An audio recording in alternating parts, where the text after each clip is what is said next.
Okay. Mr. GWALA is coming to give us a few words of support from SALGA on behalf of Councillor Tamintuli. Mr. GWALA, over to you.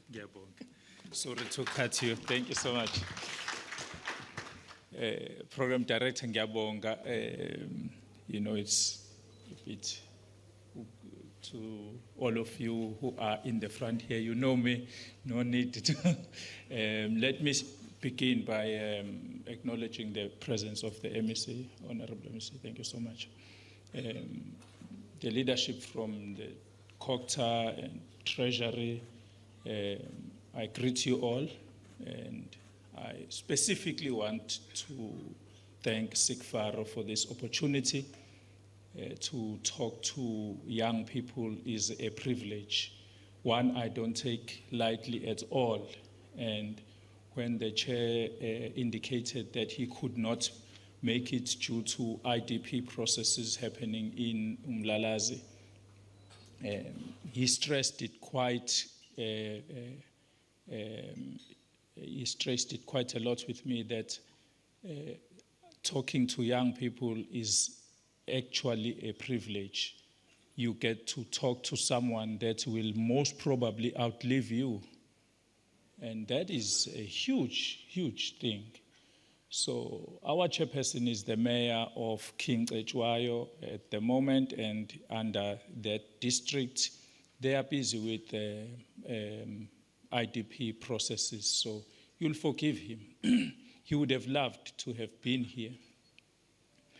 One of the things that the chair wanted to correct in our vocabulary with young people is this idea of when we talk to people, we use vocabulary that suggests these are our people. And I specifically wrote in the speech, our people would, and he said, take that out, and it is the people. And he reminded me of this specifically for this engagement because we actually belong to you because this is your future. And I dare not take it lightly. I want to share with you a story of a young man who was born in 2007. This young man was born in 2007, which is coincidentally the last year South Africa ever spent less than what it made. From that year on, South Africa as a country has always spent more money every year as a government than we actually collect. In 2007, he was born into a country that had no debt, was literally the only country in Africa with absolutely or insignificant foreign debt. He is currently living in a country, if he were to be alive, he would be living in a country with over 80% of its fiscus being indebted. We spend more, as the finance minister indicated in his last budget speech. We spend more financing our debt than we do for hospitals, for schools, and so forth. That is an indictment. But where did we go wrong?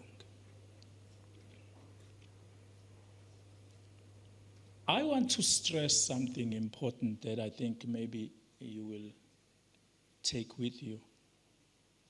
Confidence is the one thing that once you have lost, you can lose nothing else.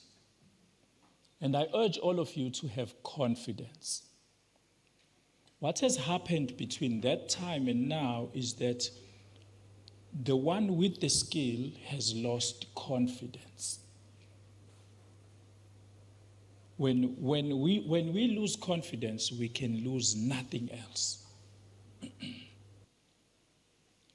So, by our words of support to you, and I don't want to be long, I want to urge you to have confidence.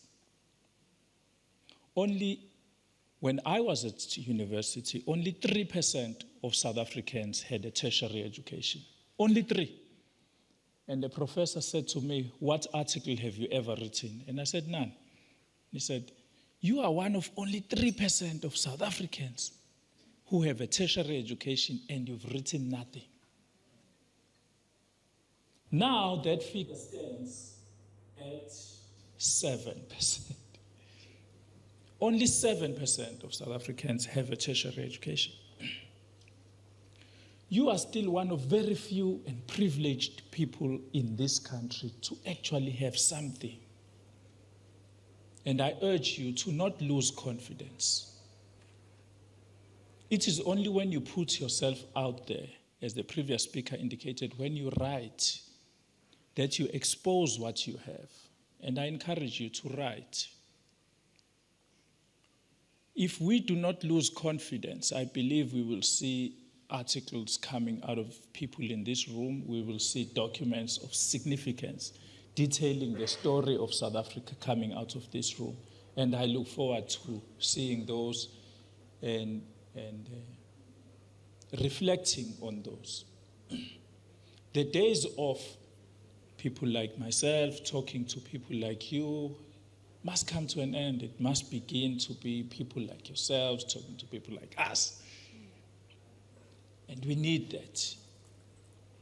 So I want to really urge you, in where you are sitting now, with everything going on in your life, with all the stresses and all the ambition inside of you, I want to urge you to direct that to expression. Don't let that become frustration. And if you do that, we will see you shining your light in spite of whatever happens for the next 10 years. The young man I told you about, he went on to be a champion swimmer. Born 2007, he was a champion swimmer.